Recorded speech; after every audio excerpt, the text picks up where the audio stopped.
Okay,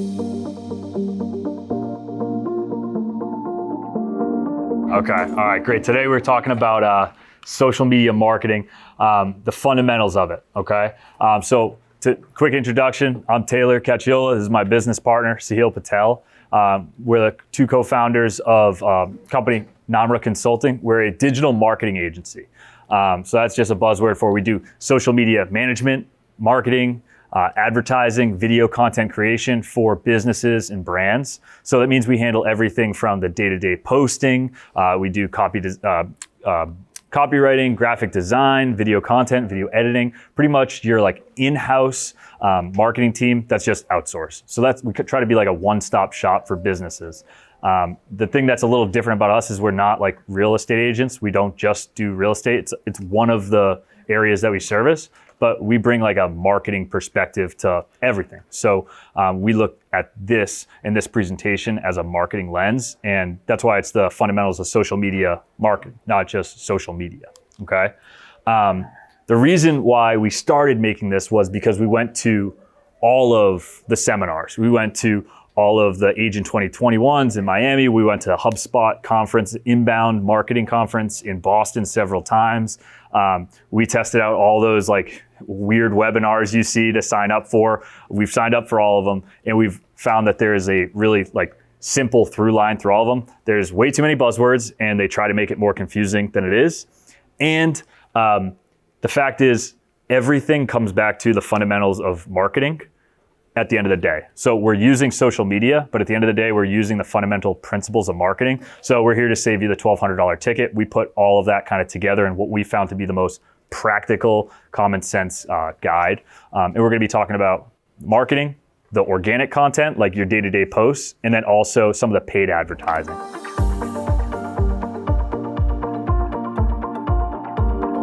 Why social media marketing? I used to have to like convince people. We've been doing this presentation in different forms for like 5-6 years. So this slide was me telling you why Facebook was going to be important. But now, thankfully, years later, we don't really have to do that. I think everyone here can agree. Is social media important for your business? Yeah. It works, right? So we don't have to justify it as much anymore. So now it's a matter of how do we do it? How do we make it effective for us? And the best way to do that is setting a North Star, so to speak. It's a little cheesy, a little corny, but I always want to set like a North Star or a goal for ourselves. Every single time I get started with a client, with someone I'm doing consulting work with, and the goal of social media marketing at the core, it's not to get listings, it's not to generate new business. I want to use this, and you're smiling because you've heard this before because you came to the first one. Who here was at the class a few months ago in Connecticut? Just couple? Okay, all right, so this is new to everyone for the most part. Our main goal for social media marketing has to be to develop a qualified audience of potential consumers and fans. And I know sometimes people might say, well, I need listings now, but that will come. I promise you all of those other good things will come if we really focus on that. So if you write down one thing, it would be this right here. That has to be our goal, whether we're posting, whether we're creating a video, whether we're running an ad. If we keep that in mind, everything else will come as a byproduct for us. The reason is because social media marketing is all about trading value for attention and time. So the reason why I follow anyone on social media, unless it's a total favor, is because they're providing me some kind of value. Maybe it's a funny GIF, maybe they're funny on Twitter, maybe they're educating me or keeping me up to date. But at the end of the day, if you look at it technically, we're exchanging value for time and attention. Does that make sense? That's how I want us to start thinking about it a little bit more, because I think that's something people miss. So how do we do that? The best way to do that, it's nice and easy. It's right in the name, okay? The social media marketing, right? We have to keep in mind the social aspect of that first, right? So who here has followed someone on social media and is just like, this is a freaking snooze fest. It's like, okay, new listing, right? That's not valuable. We have to keep in mind that this isn't a billboard. They're not obligated to watch us on TV. It's not a captive medium. They can just scroll right past. So what we have to do is meet them on their terms, right? These people are half the time either like on lunch break or sitting in bed or on the couch scrolling through. So we're going to them on their social time, right? Their personal pastime. So what can we do to actually provide them value and make sure that we kind of like make it feel natural? We don't want to just have an ad pop up when they're, scrolling through their friends' Twitter, right? That's not going to move the needle. That's just going to come across as spam. So we need to keep that in mind. You don't want to have too much social, right? Like funny pictures of your kids or GIFs or whatever will only get you so far. Because in real estate specifically, I've heard so many people say they post all the time on social media. They get a ton of traffic on their personal pages, but then like the guy next door or their best friend doesn't even use them. Has that happened to anyone before or seen that, right? So you can be active on social, but still not hit the marketing goal, right? Like you can be active, get attention, but it's not converting for you. And that maybe you might be doing a little bit too much of the social aspect. The other aspect is the marketing side of things. So we need that fine balance. We need the marketing and the social to kind of work together, right? And that kind of when you put those together, that's your brand, so to speak. So your brand might be a little bit more clean cut and professional if you're a high-end brokerage, but if you're an individual real estate agent trying to work with, first-time home buyers, maybe you do have a little bit more of the personal, a little bit more of the social, right? You have to understand that as well. Because at the end of the day, we're only posting on social media. We're only using it as a tool to grow our business in some capacity. We're using it as a tool to accomplish that North Star, which is develop a qualified audience. So even if we do love the social aspect, we still have to in some way mix in the marketing. And the way that you do that is completely up to you. That's, I think, the good part. You can control that, and that's what comes out to be your brand. What's your personal brand? So for just an example, I use this is the way I dress. This is my personal brand. So what I put on my social media page, my personal page, will be a little bit less formal than what we put on our corporate page, right? And if you look at Sahil, he's dressed to the nines, he's got the blazer on, he looks good. His personal brand is going to be a little bit more clean cut than mine, right? I don't mind throwing, fuzzy photos out on my personal because that's my brand. Like I'm a little bit more informal. He's a little bit more formal. That's a good example of why you get to choose that.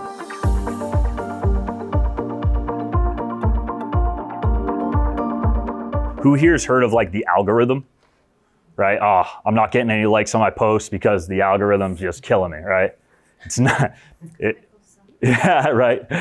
It's not I would say, don't worry about the algorithm. This is the one algorithm to worry about. I just call it the attention equation. It's very simple. Over time, okay, the amount of value that you provide your followers through videos, through posts, through blog articles, through anything, information, is that will match the amount of attention you get back. Might not happen on the first day, might not happen on the first month or even the full first year.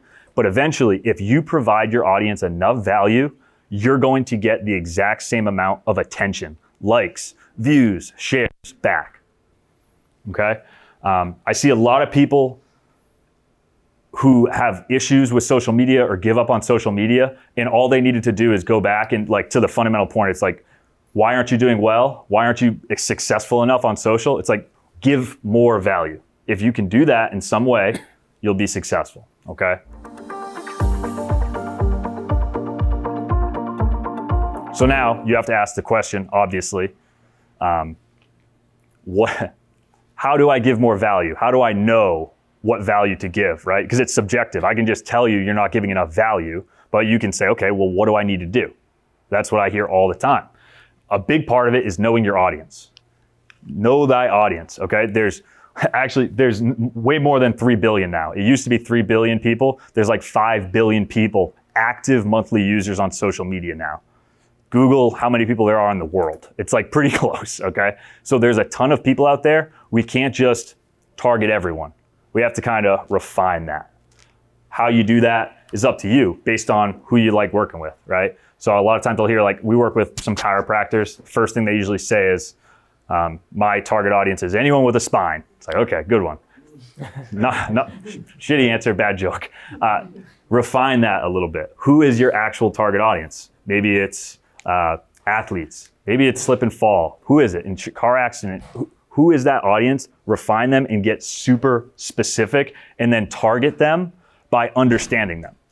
What is it that that first time home buyer actually gives a crap about? What do they actually value? What do they actually need? And then provide value to match through your posting, through your content, okay? And this is really it. It's 3 steps. Think about them. Take the time to think about who they are. And you can do this pretty easily. Like, think back to the last 10 deals you had. Which ones were awesome? Which ones did you not want to strangle? That's probably a good indicator. There's going to be something in common there, right? Maybe none of them, so sorry. But what were the last couple clients that you really hit it off with? You felt were really solid match? That is a good indicator that you should think about those people more and create and provide content to them, okay? So think, create, and then share. That's the last one I always like to touch on a little bit extra, because one of the biggest mistakes I see people make, and I've done this presentation probably 50 times, and people come back. I don't want to see people repeat visitors to this class. They keep coming back. They know everything. They've actually recorded the videos. They've made the content, but they don't put it out there and share. So if you do all the effort to come in this class, think about your audience, actually maybe record some videos, just make sure you're hitting share. Because I can't tell you how common it is to talk to businesses, business owners, realtors who have all the content mapped out, but they're just like, I don't want to post it. This is your call, like, please do, because it really can change your business. And those are the most rewarding conversations, and why I love doing what I do, because I have talked to people who said, I actually did start posting and I just got my first lead from it, and like, I'm so excited. So please give yourself that opportunity and just do it. They're not gonna laugh at your face if they don't like your content. It's not gonna be a problem. So yeah, encourage you, think and share. The big marketing recap here. Key takeaways. You have to know your audience. Know thy audience. Who is that person that you like? Who is that person that's your target audience? Know them. Don't just think. Quick example of what I mean by you have to know, not think. We were doing consulting work with a moving company, pretty well-established company, second generation. And the owner in charge said, yeah, I know who my target audience is. It's like guys like me, 50-year-old men. They make the decisions in the household for moving and storage, and you know, they handle all that. I was like, okay, so let's take a look at the insights. 70% women. He assumed, right? That's not knowing your audience. That's just liking people who are exactly the same as you. It's easy to assume, but actually know who is your target audience. And I was like, you laughed. Obviously not the guys doing that. That's almost always, right? But we can be blind to this sometimes, right? We make these assumptions because we've just always done things that way. And so sometimes it takes, you know, maybe a little class like this to get you out of that rhythm to really reevaluate. Like, we looked at the Google Analytics and we just said, like, right there, 75% women are on the page. So I don't think it's 50-year-old men who we should be targeting. So that changed the messaging. Next thing, understand their needs. How do they want to be spoken to? How do they convey or take in information? What's the best way we can reach them, right? And then create content to match. Start engaging in that value in exchange for attention. And that just means start posting, okay? Start trying things out.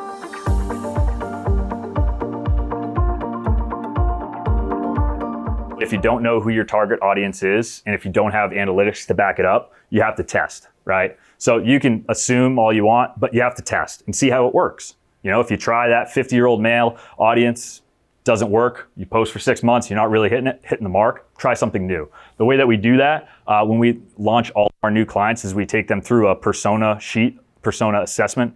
Who's here heard of personas or ideal client avatars?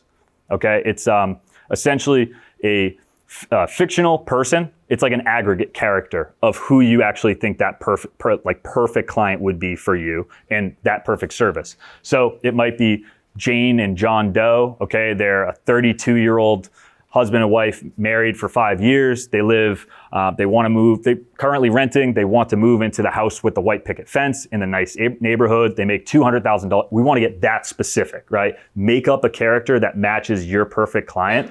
And then what you want to do is outline the pain points, like what keeps them up at night, what do they actually need help with, okay? And then solve all their problems. And if you can solve all their problems, you can make content about solving their problems, right? So I'll send you this. I like worksheets. They're easy. It's 2 pages. It's just the fundamentals of marketing that I think people would benefit so much from, but like this is like marketing 101 stuff from college. But then I came out and started working with business owners and they had no idea what it was. And it's so helpful. So super easy, very tangible thing that you can take home. Do this in an hour. Okay, make 3 personas, start creating content to match those personas. What if you're a real estate agent and you just would literally close any property that you could because you need to make a sale like that? This will help you make those more easily because there is low-hanging. For the room, Great question. So low-hanging fruit, right? Maybe there are some higher end luxury homes that we're trying to go after, but in reality, we shouldn't be targeting that. What is the easiest, best thing that you can help with, right? That's what I would ask. Like, what is the ideal persona that's right for you? You could take anything, and just because maybe they're not on the persona sheet doesn't mean you can't work with them. You can still take those leads, right? But this is just trying to map out who we want long-term. I don't know if that answers that question. It's just really challenging for many real estate agents because they get into this and they say like, okay, cool, I'll map out my ideal client. But very much, because they're in growth mode with it. That they'd be open to anything. So they end up putting out anything. So what strategies, along these lines are you suggesting, hey, what do I want my business to look like and who will my ideal person be? Mm-hmm. What strategies do you have in order to determine those personas? When you're talking about determining those personas for the agent that's just getting started, I would say, like for you, let me use you as an example. When you're a real estate agent, what was the clients you worked with when you first started? For me, it was those from a faith-based background. So that was basically specific to you, right? That's one thing that maybe you have a distinct advantage over versus someone else, right? So I would say, look to something like that. What is specific to you that's unique, that's different? Maybe it's friends, families. I would look to something. Try to have some kind of niche that works for you. We typically call those niche groups. Yeah. Really big on focusing on that because farm. You feel like, hey, well, I've got a license just like anybody in this room has a license. Yep. So I feel like I could be anybody. I look at my past history of sales. I never controlled who or what type, quote unquote, what demographic of person. And so helping people identify that, I think, is really important. Otherwise, they're like, I'll just literally take anyone. Yeah, it's a really good point to make. And I think I've heard it referred to as like a farm before, your kind of sphere of influence. Maybe it's the PTA moms, or maybe it's the guys at the office, whatever it might be. So it's a really good point. If I can just add to that, you kind of mentioned almost like a pain point and a solution right there, right? Where the pain point could be like members of the community, they might have a harder time maybe resonating with what their interests are, or at least conveying that. So that was their pain point. And because you're of that same faith, like that was your value prop, that was your solution. So you can see like even when you're just starting out, there's going to be a lot of folks just starting out. Now, if everyone's just running around the place and I just want to, do as much as I can, like I'll take any listing, well, then it's like there's no differentiation, and that's just going to lead to even more saturation. I think that just needs to be hammered so much. Yeah, definitely. It's because most realtors give it that approach. It's like I am being, too general. It's so general. It's like, what makes you different? Like, what solution are you offering to like a particular pain point? Like, start there. Yeah, sure. Take every single listing, do everything that you can. You don't have to shy away from any business, but at least like have one differentiating point for yourself that you can create like your brand over, create some content over, and that way you can at least get started. You make such a good point that value equals attention, and I think that's what most realtors struggle with. It's like, I don't understand the value that I bring that is differentiated between anybody, so how can I go on that? To step 2 of creating an ideal persona because I'm not really sure myself. It's a great point. And so that's everyone in this room has to internally think and look critically at themselves and figure that out for themselves, right? Because it's going to be different and it should be different. So 2 examples, and I love this topic. We went to school at UMass Dartmouth. One of my buddies I went to school with, he's second generation, parents Portuguese. He made a living all he does is work with Portuguese homebuyers in Fall River, Dartmouth, because he speaks Portuguese. So that is a great little niche for him. Another example outside of real estate, my buddy built an entire promotional products business around the softball league he's in. He does every single softball team in Rhode Island for the most part, their jerseys, hats, everything. So that's that kind of one niche. You know, when you talk about promotional product, usually you think polos, t-shirts. He just does jerseys for men's and women's softball teams. And that's where he got his start. And now he's going into branching out into other directions. So I think that kind of encapsulates your point right there, where it's that can be unique to you. It doesn't have to be what everyone else is doing. Just do your own thing. I would just kind of like encapsulate that with, just because we're niching down in some way doesn't mean we're saying no to everything. So we work with a brokerage, England Volkers, okay, high-end brokerage. We worked with them in the past. They still will sell a trailer, right? They don't advertise it necessarily, but they still will do those different things. And advertising the high-end property doesn't necessarily mean the person with the trailer, if they don't come to you because they don't think you're going to work with them or something like that, that's something we can't worry about, right? But we're still available when they come to us, you know? So you can't always know exactly what the audience is thinking. You just have to worry about following those steps. Yeah, go ahead. The thing that you said at the beginning that made the most sense to me was that the persona is, who do you want to work with? Mm-hmm. Who do you want to have the best relationships? For me, that's first-time home buyers, and there are a lot of people that are like, screw that, I want sellers because it's less work, or like it's less work, it's not as emotional or whatever, but I'm then targeting to that because that's inbound, that's not my outbound activity. That could be your sellers in 5 years. Yep. Mm-hmm. And I can work with whoever now by doing the outbound activities, but social media is not targeting to, social media is not going to pay my mortgage. Mm-hmm. It's not. It will eventually give you the clients that you dream to work with. But I don't think the point today is to get everybody from social media. It's to eventually have. Yeah, absolutely. Just build your qualified audience. Build your qualified audience and then stay top of mind. Because those first-time home buyers, do you guys know the numbers on like how many people work with an agent and then buy a house in 5 years and don't work with that agent again? Is damn high. It's like 90%. It's like 90%. So this is one more way to stay in touch with that farm, with that following. So if you can get each one of those people you work with to like that page, just stay top of mind a little bit so that when they do go to buy another house, they don't just totally forget about you, right? If we can just stay top of mind a little bit, then when that need comes, they will be back. Social media is dynamic. Like we can post, 5 times a week. They don't all have to be about, that first-time home buyer. That's why we choose multiple personas, right? So we can talk about different things at different times. Good. So I was going to ask if you have some sort of like ratio post to personal life to professional life if you're not using an actual business page. Yeah. So I don't know if you're going to get into it.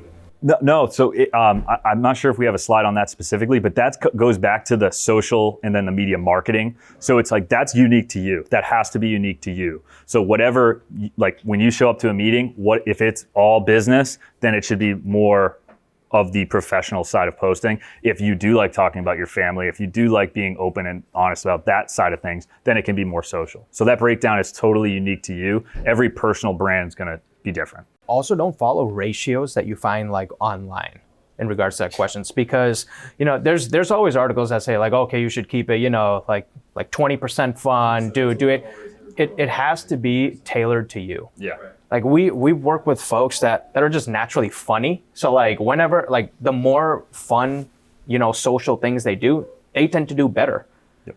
Because it just like kind of carries on, because then it's like they stay top of mind. They're delivering value just for being who they are.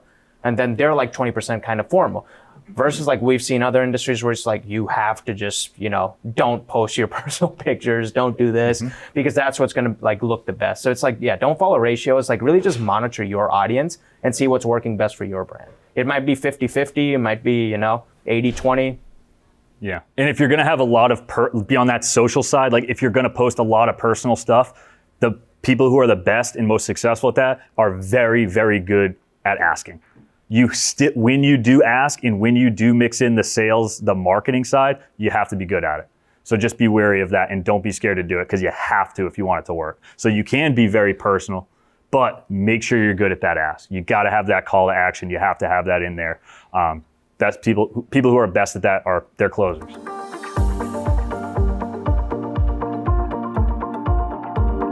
Organic content, very, very simple. It refers to the day-to-day posts we're putting out there in the feed, okay? If you look at someone's Instagram page, it's on the grid, right? Or this could be the stories, the media content you're putting out on the daily, on Facebook, Instagram, everywhere. That's organic. The daily stuff that grows your following organically, you don't have to put $1 into it. You don't put any money into this. This is the the new feed that you're building your audience with, okay? It's going to take into account users' engagement. So the more engaged people are with it, the more they like it, the more they view it. Organically, they're going to be served it more often. Okay. So if you have 1,000 followers and if 50 of them really engage with everything, they're going to keep getting served that content from you. Okay. Paid or inorganic, as you might want to call it. It's all about paid promotion. So it's dollars in, you get attention out. So we're paying Facebook, Instagram directly, Meta directly, or pay per click. So this might be Google Ads. Who's heard of Google Ads? Okay. It's pay to play. And this is a good supplemental action to grow your organic following because we're getting exposed to a new audience. We can search the demographics, the different ages of people, all of that different stuff, but we're paying to play, okay? So it's totally different. The similarity is you use content, right? You use some sort of image, some media, video, photo. As a rule of thumb, organic content is gonna grow naturally through your users' engagement, right? That's gonna slow and grow, but those are like a strong base because they joined you out of their own merit, like their own will, right? They found you organically and they're gonna stick with you, okay? Inorganic relies on paid promotion to get that more visibility. As far as organic, just a really quick kind of run through. There's a really simple way to think about like the question, what do I post, okay? What do I post on a daily basis? Say as a rule of thumb, you have to post 3 times. Don't stress. There's only 4 things that you can do technically on social media. You can post a video, a photo, a graphic, or like an article or share. That's it. So I hear people are overwhelmed because they don't know what to post all the time.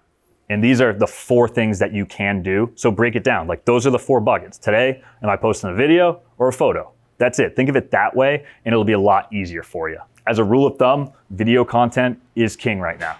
Video content does well. We've all heard that, but that doesn't mean these other forms are bad or like not worth doing. Examples that we've been using lately, right? When is a graphic better than a video? How about like an event, right? An event graphic really cleanly laid out so it's easy to understand when it is, where it's at. That is more effective than like me rambling for 2 minutes on video explaining, hey, we're having an event, because no one's gonna watch it. Everyone can consume that graphic immediately, right? So we're trying to lower friction, give them as much value and information as easily as possible. So it's all about how to use that form of content. Does that make sense? And it also depends on what platform you're on as well. So, video, yes, it always gets all the attention. Everyone is always raving about video, but that doesn't mean that you can't do just as well with these other forms. Like I'll give an example. LinkedIn, the most successful form of content on LinkedIn is PDFs, right? PDFs. I have people call me trying to post a PDF on Facebook and they're like, why can't I get this to post? It's like, you can't put a PDF on Facebook, but on LinkedIn. Exactly. Perfect. To kind of round out the organic side of content, how does it drive business? How is this going to make me business, right? We always want to keep in mind that first North Star we talked about, right? The goal is to develop a qualified audience of potential consumers and fans. That's the long-term goal. But just because I know people like to hear big win stories. So just an example of that. We created the goal was recruiting. We needed more agents at this brokerage. So they said, how are we going to do that? We thought about what types of agents they were looking for and what was the value prop that we could provide them at this brokerage that they couldn't get somewhere else. So essentially it came down to targeting. I think we were looking for those agents that are on the kind of fringe of like, they're not new, but they're not super seasoned, 10, 20 a year, maybe on a good year. So that is who we were looking to target. And we decided they needed like training and education and support. That was the thing that they were missing. So what we did is we gave it away for free. We just basically took all their brokerages, like educational content information, like how to grow through these different steps. We turned it into a 7-video playlist. We put it unlisted on YouTube. We talked about it, like he was giving everything away, like all the good stuff. 7 videos. It was unlisted on YouTube. We didn't put $1 behind it. What we did was we grabbed a list of agents that looked like that and we emailed it to them. These videos got 40, 77, 79, 172. Remember, $0 unlisted playlist. It ended up bringing in 2 new agents that accounted for like $50 million for them. So that was a pretty good win from a free organic playlist. It was just about, were we hitting the mark with the marketing side of things, right? So this is an example of how we knew the goal, what we were trying to achieve, and we got creative about solving it. How did we do it? We provided a lot of value, right? A lot of value. So and that's I think kind of earlier on when they started, I think, because we did this campaign when it was very new for them, when they just had started. So it was also a long-term goal as well, not just immediate. Like, sure, if we recruit somebody tomorrow, cool, right? But it's also like to leave this there, like leave this online, just to stay top of mind. And I think after that first year, when they started as a team, it was 7. Now they're 35 plus. So it's, just giving away value really does matter, especially when you're doing it in a very like articulate manner and you've thought it through. When it comes to organic content, if you have questions, you can ask me, but also ask Google. Just a reminder, like Google has all the answers. YouTube has all the best tips and tricks right on there. And you can refine your search by time. So if you're having a question on like, all right, I want to create an IG reel, don't really know how to do it, go on Google, search in your question, and then refine by date. So something that was posted within the year or within the month. So you could do that on YouTube as well. So you're going to get something up to date because these platforms change all the time, okay? Some quick, easy editors. iMovie's right on your phone. There's an app called Clips on your iPhone. It's built in, you already have it. And then CapCut is a great one. Also, Photo Leap, Video Leap are some great free editors that I recommend if you're going to try to DIY that video content or you want to edit some photos or whatever it might be. That's a great couple tools for you.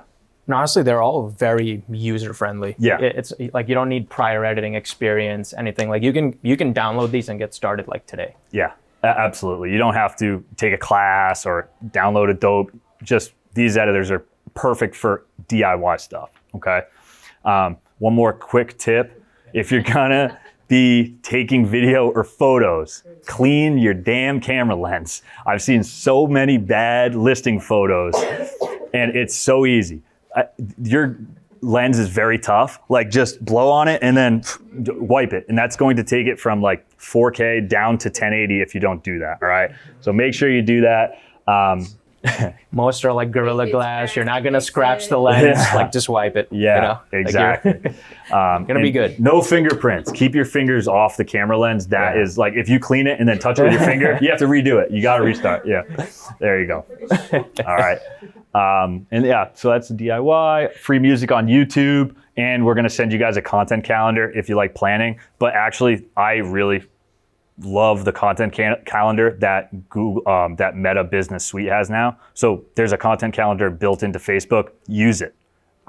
Most of you probably aren't 2 months out on your content. So I really recommend have that business page, use Business Suite. Like on Meta, it's built in, it works really well.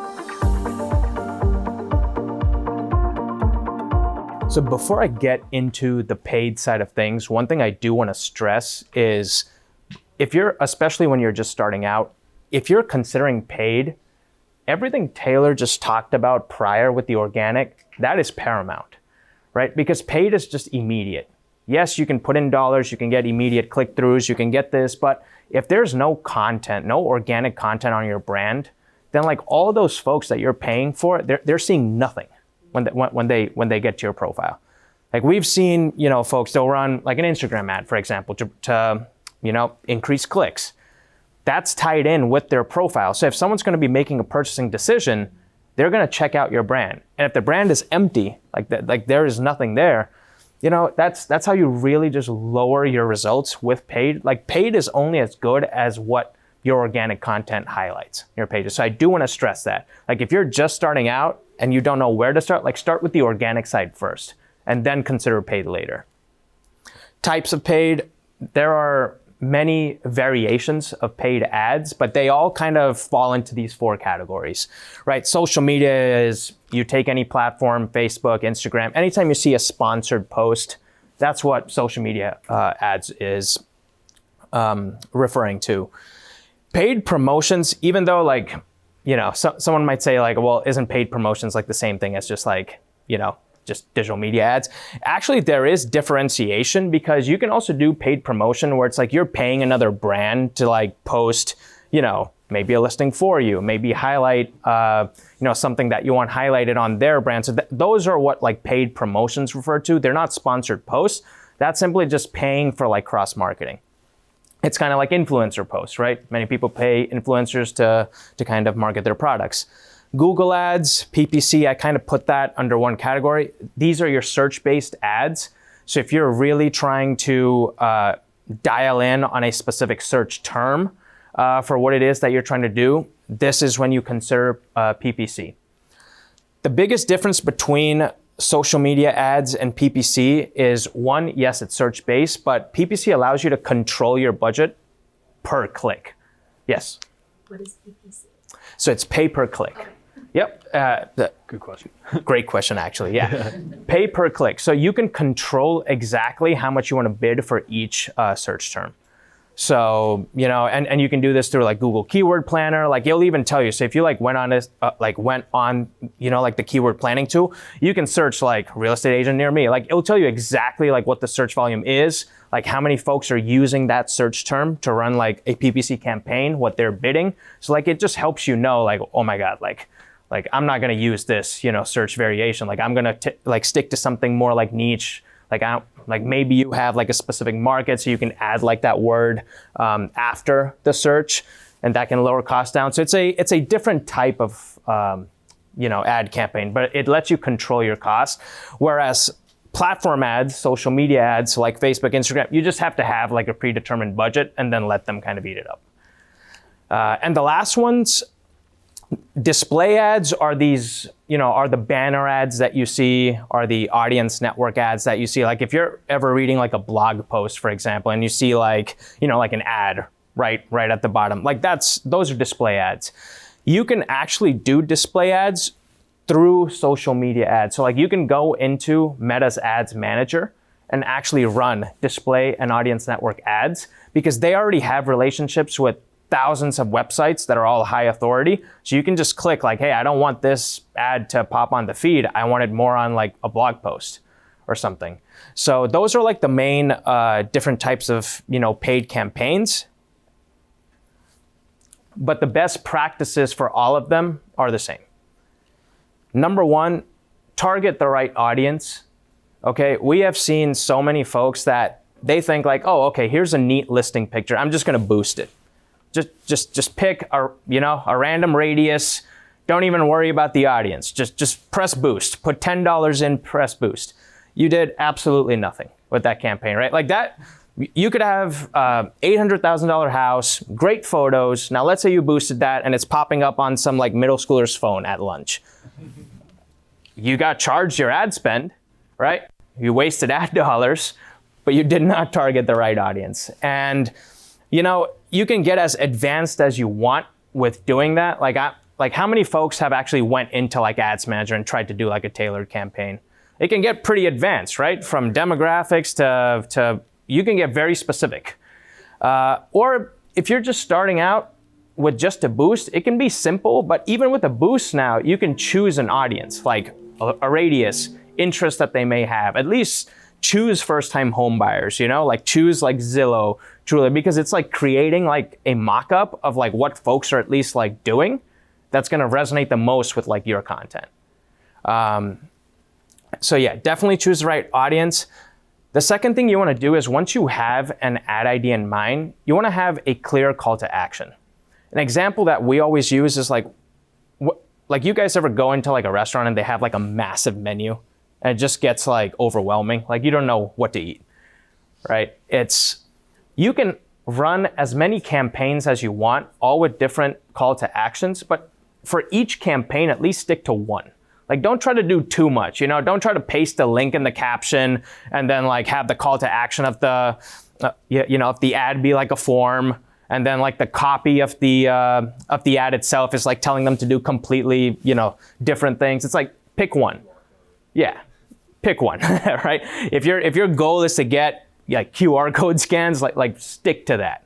If your goal is to get more clicks, more views on your listing, paste the link, make sure it's a traffic-based ad, and prioritize the goal of driving traffic, right? So it's have a clear call to action. By keep it short, what we mean is paid is very immediate. It's the amount that you're going to be able to retain is very small. So you want to get the value conveyed very quickly. So if it's like a paid campaign, you don't want a massive copy. Organic posts, you can get away with that because these people already follow you. You're delivering value. They'll read through it. They're already on your profile. Paid, these are completely new folks and they don't know you. So it's like, how can you quickly get your message out there?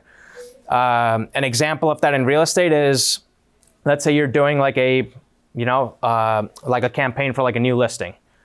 Don't do a massive, open house like caption. Like we've seen that, 10 exclamation points, and it's like listing out just the whole essay of this place, and like the address is at the bottom, price is at the bottom. It's like that's not gonna do you as good as like if you just said like address, open house, like this Saturday, 11 to 2, like here's the link, like feel free to read about it.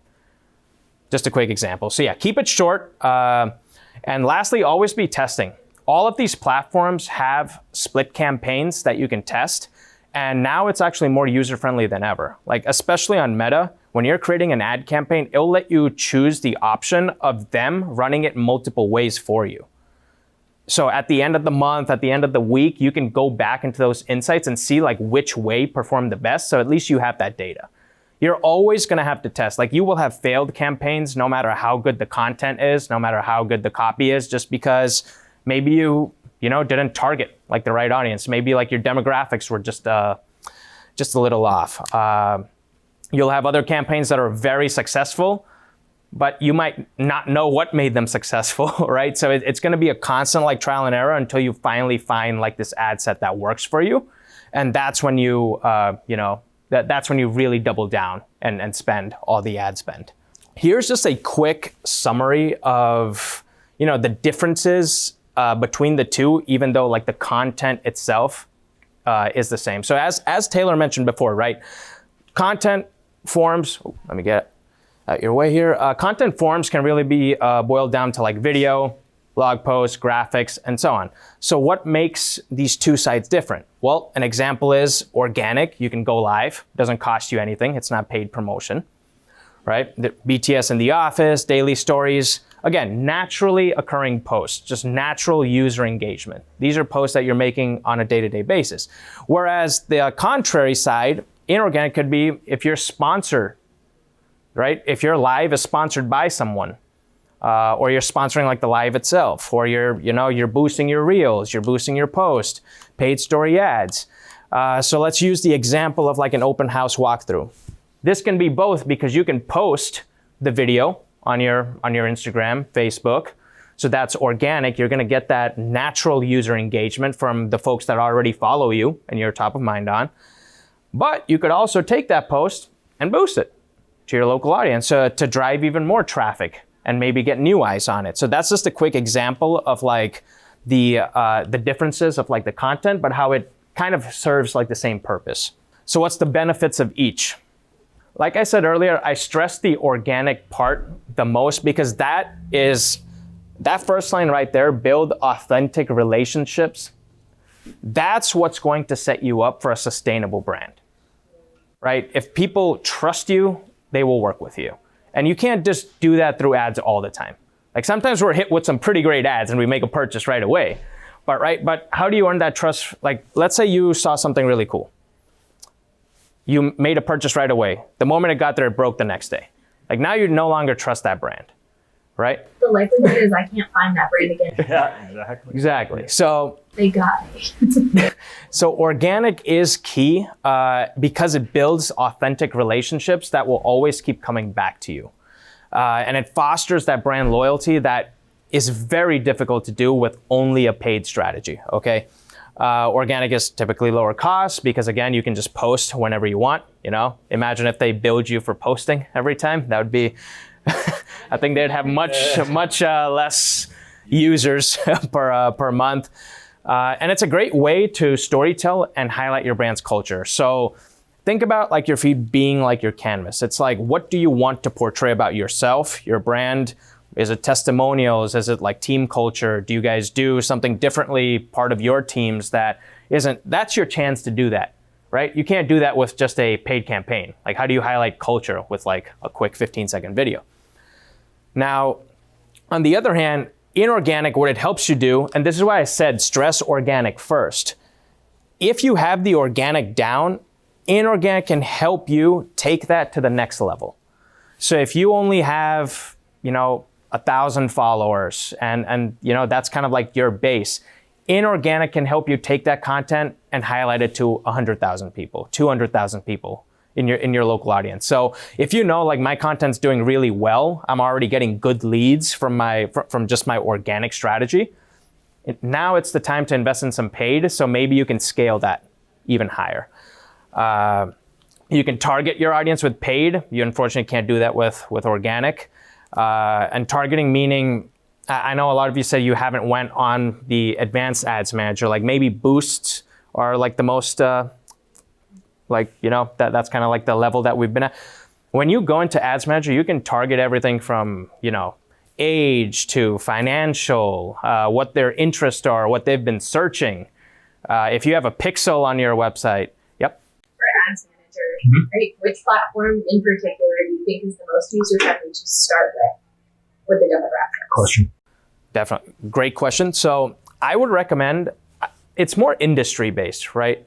So for real estate, Instagram, Meta are definitely going to be like your best starting point. And I would say those are the most user-friendly as well. They've worked very hard because now even boosts are very user-friendly. Like before, we used to hate Boost because it was just a blue button. You couldn't do anything and you just pressed it and it just went off.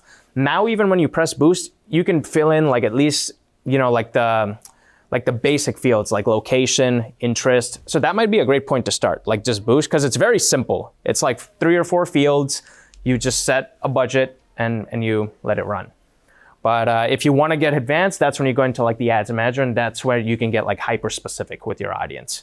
Yeah, if you want certain people to not see your ads, you want certain folks, and so on. And one thing to talk about, and I don't know if you mentioned it, but when you talk about like, okay, if we're going to start with a boost, a great way when we talk about always be testing this stuff, a great way to know what to boost, it's your organic. Your organic is like your test dummies. Like that is your own personal think tank. Like you use that, there's always going to be a disproportionate success mixed in.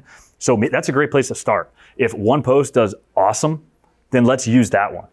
Assuming it's not like a picture of your baby or something. But you figure out which one's doing really well and then start there and see how that goes and try to match the demos and that sort of thing. Yeah. Unless like the baby's like the mascot of the brand, it's like we worked with the brokerage whose mascot was a cat. And that's all, yeah. So like all of their sponsored content is like cat. So it's like the cat is the general manager. Yep. So it's, you can get very creative strategies. But here was like a quick, campaign that we ran. It was for a brokerage out of Rhode Island. What they wanted to do was really just add to their database. They wanted to add to their farm from their local base. And they were like, how do we do that? We were like, well, what's one thing of value that we can give away? And they just happened to have Bruins tickets. So we were like, okay, well, how can we get creative with this? So what we did was the hook. What was the promotion? Well, do you want Bruins tickets? Right? Is that something your base would be interested in, right? Exactly. Yeah. So who is not going to take part of that, right? Unless if you obviously are not a Bruins fan and whatnot, but it was a very anticipated game, very in demand. This is the graphic that we created. Very simple, not too much going on, not overly branded, right? Not too salesy. It was just a giveaway. We had It was a jot form that they created to get like the entries. And how it looked like was, this was the form. That's all it was. Very simple. And this, at least like, okay, you're not delivering immediate real estate value necessarily, but at least now you have potential bases that you can retarget with campaigns later on. And they're gonna submit their name, their email. So if someone says like, hey, I do not own my home, well, maybe you could like put them in like a drip campaign where you're talking about like, hey, now is a beneficial time, like renting versus buying, whatever it may be. So this was just like a quick example of that. Execution, this is just a quick summary of what it cost them. $17 per day, and I think they ran it for the whole month. What that yielded was 182 entries. That's 151 new database ads of real local people that they can follow up with. And that last number is what matters the most. They got 38 potential leads from that, where they actually stirred a conversation, like, are you buying, selling, how can we help you? All from just the total cost of $1,400. And you can monitor that, right? Like we saw the campaign was doing good, so we said, hey, like, do you want to scale this up? Do you want to invest a little bit more? Do you want more entries? But that cost can very easily be $800, $500, $150. It's all what you're comfortable with and how much you want to scale up or not. But when it's done and it's executed properly, there's always results. Choose the right audience, all right? No random boosts. And this was like a follow-up graphic. So when we saw it was doing good, we just kind of revamped it a little bit, made it fresh because, again, like you want to keep it short, but at the same time, you want to keep it fresh. If you're targeting the same local group, they might have already seen the graphic, so they're gonna just scroll past it, but if you just refresh it, then they can see it again, right? And that can encourage more entries. And the main call to action for this ad was a traffic-based campaign, right, to that jot form. Because that's, again, it's just database entries. That's their main goal. So we just drove traffic right to the form. More examples of what these two were. So this post, this graphic, and this graph, these were on the organic side. We didn't boost them. The first graphic that you saw was the graphic that was boosted. So that way it also created an organic user engagement and also like an inorganic one.